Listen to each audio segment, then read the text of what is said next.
A man awakens in a dimly lit New York hotel bathroom, the metallic scent of blood thick in the air.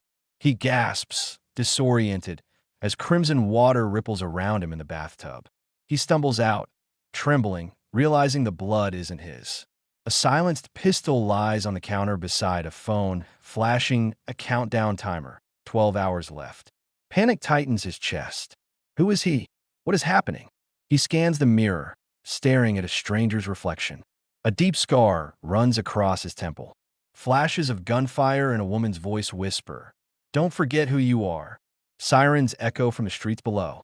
He rushes outside, slipping through alleys as dark SUVs crawl past, their tinted windows hiding watchers.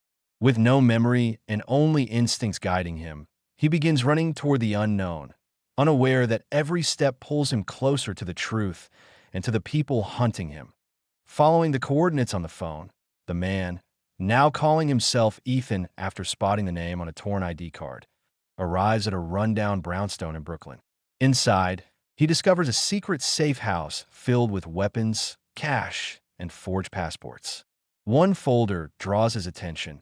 It contains photos of government officials marked with red XS and one picture of a woman labeled Asset 47.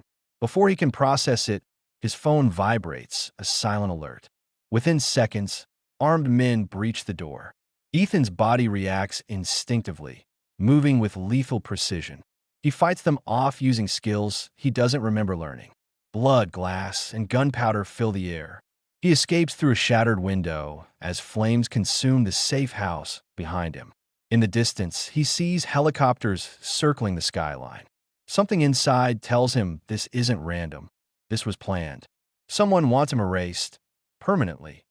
Ethan tracks down the mysterious woman in the photo, finding her under a false identity in Washington, D.C. She freezes when she sees him, whispering his real name like a ghost from another life. "You're not supposed to be here," she says, trembling. Over coffee in a quiet cafe, she tells him the truth. He was part of Project Halcyon, a top-secret CIA experiment that turned soldiers into emotionless assassins. But Ethan was different. He developed empathy, began questioning orders, and tried to expose the program. In response, the agency wiped his memory and labeled him a threat. As she speaks, Ethan's mind flashes with fragments. Faces, gunfire, the screams of innocence. He realizes his own government made him a monster, then tried to bury him. The woman pleads with him to disappear, but Ethan can't. He needs the truth. Ethan breaks into a data center beneath an abandoned subway tunnel, hacking into encrypted servers tied to Project Halcyon. Files reveal a dark operation known as the Shadow Directive, in order to assassinate several U.S. senators under the guise of national security. As he scrolls through classified data, he finds something more terrifying. The countdown on his phone matches the directive's activation time, but the files don't say whether he was meant to execute or stop it.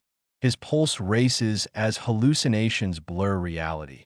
He hears his own voice giving him orders. "Finish the mission, Ethan." Shadows of his past self haunt him, whispering directions. Was he the hero or the weapon?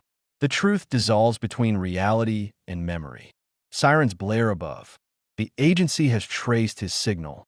He deletes the data, sets a trap, and vanishes into the night, determined to uncover who he truly is before time runs out. Breaking into CIA headquarters in Langley, Ethan disguises himself as an internal operative. Using stolen credentials, he accesses the agency's restricted archives. There, on flickering monitors, he watches surveillance footage of his own past. Missions, executions, faces of the people he killed without question. His stomach turns. Then, a final video shocks him to his core. A senator pleading with Ethan to stop Halcyon before it destroys the country. "They'll use you to end democracy," the senator warns, moments before agents drag him away. Suddenly, alarms blare. Security teams swarm the building. Ethan fights his way out, every hallway echoing with gunfire. As he escapes into the night, he clutches a USB drive containing the video evidence. For the first time, his mission feels clear, but his memory still fights him, whispering that there's something much larger than betrayal waiting at the end. Ethan discovers that Target, Phoenix, isn't a person. It's a fail-safe program designed to unleash chaos if Project Halcyon is ever exposed. Across the country, sleeper agents are being activated through subliminal codes broadcast in digital networks. The entire nation is unknowingly seconds away from collapse. When Ethan's only ally, the woman known as Asset 47, is captured by agency operatives, he's forced to face the truth. The director of Halcyon contacts him, voice calm but cold, saying, "You were never meant to save America, Ethan. You're meant to reset it." Ethan grips the phone, rage and guilt twisting inside him. His memories flash. Missions, experiments, manipulation. They built him to destroy, but somewhere deep inside, his humanity fights back. He vows to stop Phoenix, even if it costs his life. With a single thought, the assassin chooses to become something new. The man who disobeys his own programming, as the countdown ticks closer to zero, Ethan infiltrates a heavily guarded military base in Nevada, home to the Phoenix control system. Disguised as a soldier, he navigates the labyrinth of corridors, haunted by flashes of his past self training there. He discovers the control room and the horrifying truth. Phoenix can't be stopped. It can only be overridden by a master code recorded years ago by him. Searching through files, he uncovers his old message. "If I fail, I become the threat." Ethan realizes he created a failsafe against himself, ensuring that only he could prevent global disaster. The system recognizes his biometric signature. Alarms blare. Security converges.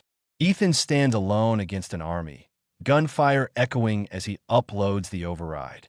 He's outnumbered but unstoppable. His purpose becomes clear, not to remember who he was, but to decide who he will be before the final second hits zero. The timer reaches its final seconds as Ethan faces his reflection in the glowing glass of the control panel. He inserts the drive and plays the final video file.